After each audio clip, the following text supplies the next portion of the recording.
नमस्कार, welcome back. आप देख रहे हैं भारत 24, साथ में आपके शिखा ठाकुर। आप देख रहे हैं हमारा बेहद खास शो राजनीति।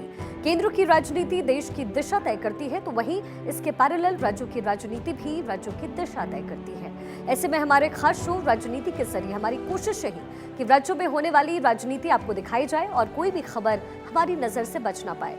सबसे पहले आपको दिखाएंगे मणिपुर में हुई वो घटना जिसने एक बार फिर से मणिपुर को अशांत कर दिया। साथ ही नीतीश कुमार के नायक अवतार की जानकारी भी देंगे। आपको ये भी बताएंगे कि यूपी के सीएम योगी आदित्यनाथ ने कैसे साफ किया है कि मनचलों का इलाज यमराज करने वाले हैं। तो वहीं साथ ही भोपाल में बाबा बागेश्वर अपनी चर्चा में किसका पर्चा निकाल सकते हैं, ये भी आपको डिटेल में समझाएंगे। लेकिन उससे पहले राजस्थान से बड़ी जानकारी। राजस्थान के सीएम अशोक गहलोत ने कई अहम सवाल उठाए हैं। उपराष्ट्रपति के राजस्थान दौरे पर इस वक्त सवाल उठाए गए। चुनावी साल में बार बार प्रदेश में आ रहे हैं उपराष्ट्रपति, ये बात गहलोत की तरफ से कही गई है। उपराष्ट्रपति बार बार आ रहे हैं, जनता क्या समझेगी? एक महीने में 5 से 7 बार आ रहे हैं, जनता सब जानती है। वर्तमान समय में जो चल रहा है वो ठीक नहीं है। प्रधानमंत्री दौरे करे, मंत्री दौरे करे तो ठीक, लेकिन उपराष्ट्रपति ही दौरे कर रहे हैं, ये सही नहीं है।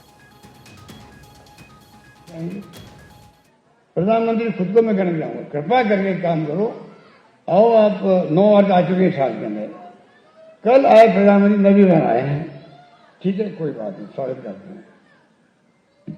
उपराष्ट्रपति जो अप एंड डाउन नहीं कर रहे हैं, और उपराष्ट्रपति 5 जगह जाएंगे आज, 5 जगह एक ही दिन के अंदर, 4 हेलीकॉप्टर, 5 जगह दौरा है एक दिन के अंदर। बता दीजिए आप। तो क्या गवर्नर साहब हो चाहे उपराष्ट्रपति जी हो, हम सम्मान करते हैं। और प्रधानमंत्री ने इस पर कहलवा दिया कि प्रोटोकॉल में कोई नहीं आए, ना मंत्री आए, ना गवर्नर आए, ना अधिकारी आए। मैं चाहूंगा शेखर साहब बने उपराष्ट्रपति, उनका भी राजस्थान मेरा खुद का घर है, यहाँ प्रोटोकॉल में कोई नहीं आया। बार बार जो मैं बार बार आऊंगा।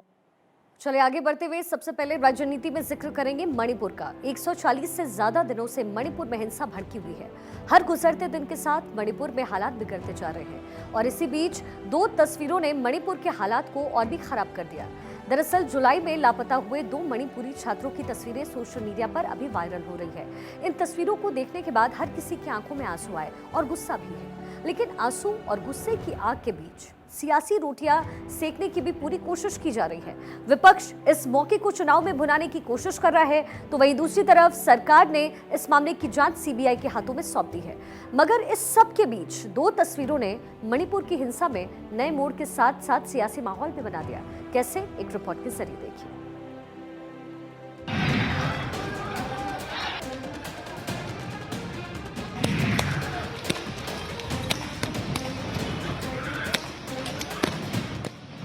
जुलाई से अगवा हुए 2 छात्रों की तस्वीर और उनकी मौत की खबर मणिपुर में हिंसा की आग में घी बन गई। तस्वीरें 2 वायरल हुई हैं। पहली तस्वीर में दोनों छात्र घास के एक मैदान पर बैठे दिखे और दूसरी तस्वीर में दोनों की हत्या कर उनका शव होने की बात कही जा रही है। बस यहीं से दोनों छात्रों को इंसाफ दिलाने के लिए मणिपुर के इम्फाल में लोग सड़कों पर उतर आए। प्रदर्शन का सिलसिला शुरू हो गया। मकसद यही कि इंसाफ की मांग सरकार के कानों तक पहुंचे। हम ये डिमांड करना चाहते हैं गवर्नमेंट से कि हमारे जो स्टूडेंट्स की वीडियो फोटो जो वायरल हुआ है उसको न्याय मिले, उसको जस्टिस मिले और ऐसा हत्या कभी दोबारा ना हो। छात्रों की हत्या से जुड़ी तस्वीर सामने आई भर थी कि मणिपुर में एक बार फिर से हालात हाथ से बाहर आने लगे। लोगों में गुस्सा है, स्कूलों के बाहर प्रदर्शन जारी है, तो सियासी दल भी अपने फायदे तलाश रहे हैं। कांग्रेस की तरफ से दावा किया जा रहा है कि सरकार ने सत्ता के लिए मणिपुर से मुंह फेर लिया है। इस देश के प्राइम मिनिस्टर को लगता नहीं कि मणिपुर भारत का हिस्सा है, या ये लगता है कि जो मेजॉरिटी लोग हैं उनको कम्युनलाइज कर दिया, वोट से मतलब है, बाकी अल्पसंख्यक की हत्या हो जाए, मर्डर हो जाए, कोई चिंता इनको नहीं है, इनको केवल सत्ता चाहिए। तो मणिपुर की हिंसा में कांग्रेस अपना सियासी फायदा तलाश रही है। सवाल यह है कि 140 दिन से भी ज्यादा वक्त गुजर जाने के बाद भी मणिपुर पर केंद्र सरकार ने एक्शन क्यों नहीं लिया? अब सवाल बीजेपी से किया गया तो बीजेपी ने इतिहास की याद दिलाकर सरकार की कोशिशों के हिसाब गिना दिए। मणिपुर में इससे पहले जितने दंगे हुए हैं, 1-1, 1.5 साल तक इस तरह की हालात रहे हैं, कभी गृह मंत्री भी नहीं गए थे माननीय गृह मंत्री जी स्वयं वहाँ जा करके कैंप करके आए। गृह राज्य मंत्री ने कई दिनों तक वहाँ कैंप किया है। हालात अब सुधरे, काफ़ी स्तर तक सुधरे और मुझे लगता है कि शीघ्र ही और हालात बेहतर होंगे। 140 दिन से ज्यादा वक्त से मणिपुर में हालात बिगड़े हुए हैं। अब 2 छात्रों के अपहरण और उनकी हत्या का मामला मणिपुर में तनाव की एक और वजह बन गया। राज्य में हालात कैसे भी हों, सियासत कहीं ना कहीं अपना फायदा तलाश रही है। ये बात और है कि जरूरत इस वक्त मणिपुर तक मदद पहुंचाने की है। Bureau report, Bharat 24। मणिपुर अगर अशांत है तो बिहार में हलचल नजर आ रही है। ये हलचल सिर्फ सियासी खेमे में ही नहीं बल्कि मंत्रियों के दफ्तरों के अंदर भी है। अब ऐसा हम क्यों कह रहे हैं, ये आपको तस्वीरों के जरिए समझाते हैं। नायक फिल्म देखी होगी ना आपने, तो इन तस्वीरों को आप ज्यादा बेहतर तरीके से समझ सकेंगे। फिल्म में बॉलीवुड एक्टर अनिल कपूर एक दिन के मुख्यमंत्री बनते हैं और मुख्यमंत्री बनते ही अफसरों की क्लास लगाने के लिए रेड मारने पहुंच जाते हैं। कुछ ऐसा ही नीतीश कुमार ने भी किया है, जो अपने ही मिनिस्टर्स की दफ्तरों में पहुंचे और फिर शुरू हुई नीतीश कुमार की रेड। अब इस रेड के दौरान कई विभागों में खाली कुर्सी ही नजर आई, तो कई मंत्री को रेड के बीच ही भाग भाग कर अपने दफ्तर पहुंचना पड़ा। इस दौरान कई मंत्री भी अपने ऑफिस से गायब नजर आए। शिक्षा विभाग के मंत्री चंद्रशेखर यादव दफ्तर से नदारद मिले। भवन निर्माण विभाग के मंत्री अशोक चौधरी दफ्तर से गायब रहे। उद्योग विभाग के मंत्री समीर कुमार महासेठ भी अपने ऑफिस से नदारद थे। परिवहन विभाग के मंत्री शीला कुमारी भी ऑफिस में उस वक्त नजर नहीं आई।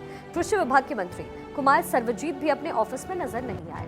गन्ना उद्योग विभाग में मंत्री आलोक कुमार भी ऑफिस से नदारद दिखे। सिर्फ मद्य निषेध मंत्री सुनील कुमार ही अपने दफ्तर में पाए गए। और अब इसके बाद सियासी हंगामा और तेज हो गया है। कोई नीतीश कुमार पर निशाना साध रहा है तो कोई नीतीश कुमार की वाहवाही कर रहा है। लेकिन जाहिर तौर पर 2024 सबसे अहम टारगेट नीतीश कुमार के लिए भी है और शायद ये कार्रवाई इसलिए की गई। बीजेपी ने संसद में दानिश अली पर अभद्र टिप्पणी करने वाले रमेश बिधूड़ी को बड़ी जिम्मेदारी दी है। उन्हें सचिन पायलट के गढ़ यानी राजस्थान के टोंक में कांग्रेस को टक्कर देने के लिए चुनावी रण में उतार दिया गया। बिधूड़ी को टोंक जिले का प्रभारी बनाया गया। अब यहाँ ध्यान देने वाली बात यह भी है कि टोंक एक मुस्लिम बाहुल्य सीट है। अब मुस्लिम सांसद दानिश अली पर टिप्पणी के बाद से ही रमेश बिधूड़ी सुर्खियों में बने हुए हैं और बीजेपी ने जिस तरीके से राजस्थान के मुस्लिम बाहुल्य इलाके में उनको डिप्लॉय किया है, इससे पूरा साफ है कि रमेश बिधूड़ी को उतारकर बीजेपी राजस्थान के चुनाव में धन के रम पर दांव खेलने की कोशिश कर रही है। अब ऐसे में ये भी समझना आपके लिए होगा कि राजस्थान की मुस्लिम बाहुल्य सीट टोंक का सियासी गणित आखिर क्या कुछ कहता है, ये भी आप समझिए। टोंक राजस्थान की वो सीट है जहां मुस्लिम वोटर्स उम्मीदवारों की किस्मत का फैसला करते हैं। दबदबा मुस्लिम वोटर्स का है जिनकी आबादी 50% के आसपास मानी जाती है। ऐसे में टोंक का गणित भी आपको समझा देते हैं। टोंक विधानसभा सीट पर 2 लाख ज्यादा वोटर्स हैं और इनमें 60 से 70 हजार मुस्लिम वोटर्स हैं। इसके बाद दलित और गुर्जर आबादी है। ऐसे में इस सीट पर मुस्लिम वोटर निर्णायक भूमिका निभाते अब तक नजर आए हैं और यही वजह है कि 46 साल तक कांग्रेस ने इस सीट पर सिर्फ मुस्लिम उम्मीदवार ही उतारा। लेकिन 2018 में कांग्रेस ने सचिन पायलट के साथ दांव खेला और वो कामयाब भी रहा। बीजेपी के मुस्लिम उम्मीदवार यूनुस खान को सचिन पायलट ने हराया। ऐसे में अब रमेश बिधूड़ी को टोंक का प्रभारी बनाकर बीजेपी ने एक और बड़ा दांव खेला है। अब देखना दिलचस्प होगा कि राजस्थान के चुनाव में ये दांव आखिर कितना कामयाब होता है। एक और अहम खबर का जिक्र करते हैं, बात करते हैं यूपी और मध्य प्रदेश की, जहां की 2 घटनाओं ने फिर से ये सोचने पर मजबूर कर दिया कि क्या देश में बेटियां वाकई महफूज हैं? क्या हैवानों के अंदर कानून का कोई खौफ नहीं? ये सवाल क्यों उठ रहे हैं, ये समझना है तो आपको 2 तस्वीरें हम दिखाते हैं। एक तरफ हरदोई की वो तस्वीर है जिसमें पुलिस ने एनकाउंटर के बाद एक मनचले को गिरफ्तार किया। आरोपी ने एक लड़की से छेड़छाड़ की थी, लेकिन छेड़छाड़ करने को यूपी पुलिस ने आखिरकार गिरफ्तार कर ही लिया। तो वहीं दूसरी तरफ उज्जैन है, जहां यूपी की रहने वाली लड़की के साथ घिनौना जुर्म हुआ, मगर अब तक इस जुर्म का इंसाफ होना बाकी है। मगर हरदोई की घटना के बाद ये तो साफ हो गया कि यूपी के चौराहों पर मनचलों का इलाज करने के लिए यमराज खुद तैयार बैठे हुए हैं।